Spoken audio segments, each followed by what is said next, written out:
एक बार एक शिकारी ने एक चिड़िया को जाल में पकड़ लिया। चिड़िया ने उससे विनती की कि ऐ शिकारी, तुमने तो बड़े बड़े जानवर पकड़े हैं, उनसे तुम्हारा पेट भी भर जाता होगा। मुझ नन्ही चिड़िया से भला तुम्हारा पेट क्या भरने वाला है। तुम मुझे छोड़ दो, तुम्हारा बड़ा एहसान होगा। शिकारी ने चिड़िया की बात नहीं मानी।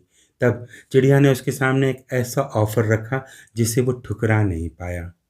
चिड़िया ने कहा, अगर तुम मुझे छोड़ दोगे तो मैं तुम्हें ज्ञान की 3 बातें सिखाऊंगी, ऐसी 3 बातें जो तुम्हें पूरी दुनिया में कहीं नहीं मिलेंगी।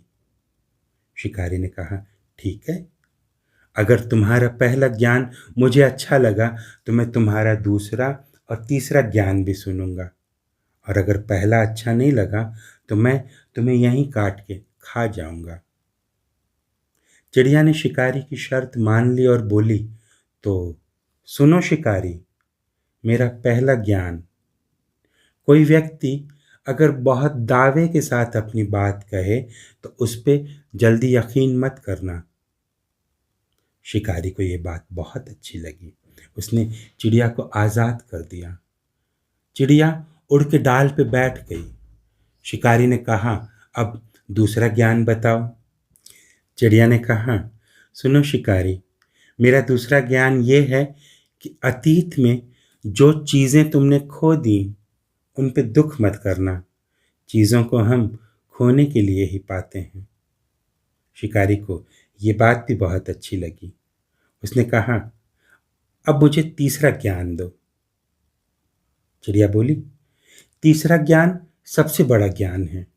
उसे बताने से पहले मैं तुम्हें एक अलग ही बात बताना चाहती हूँ। मैंने आज सुबह एक बड़ा सा रत्न निगल लिया था।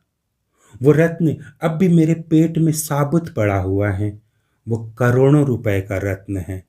अगर तुमने मेरा पेट चीर दिया होता तो वो कीमती रत्न तुम्हें मिल चुका होता।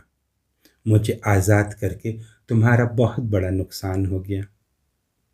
ये सुन के शिकारी अपने बाल नोचने लगा, बेहद दुखी होकर रोने लगा, और जब रो रो के थक गया तब उसने चिड़िया से कहा, तुम्हारे कारण मेरा बहुत नुकसान हो गया, अब कम से कम तीसरा ज्ञान तो मुझे देती जाओ। चिड़िया ने कहा, क्या तुम दोनों ज्ञान के लायक हो? मैंने तुम्हें अभी अभी ज्ञान दिया था कि जिन चीज़ों को तुमने खो दिया उनका दुख मत करो। तुमने इस ज्ञान को माना? तुमने मेरे पेट में पड़े रत्न को खो दिया और उसके दुख में इतना रो रहे हो। तुमने मेरे ज्ञान को नहीं माना। मैंने तुमसे कहा था कि कोई व्यक्ति अगर दावे के साथ कोई बात कहे तो उस पर जल्दी यकीन मत करना, पहले अपना दिमाग लगाना। मैंने तुमसे कहा मैंने एक बड़ा सा रत्न निगल लिया है, तुमने इस पे यकीन कर लिया। अरे, मैं चिड़िया हूँ, मेरा मुंह इतना सा खुलता है तो मैं इतना बड़ा रत्न कैसे निगलूंगी?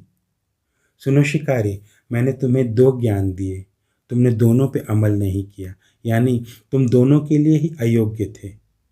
शिकारी ने फिर कहा, अरे तीसरा ज्ञान बता दो, मैं तीसरे को अमल में ले आऊँगा।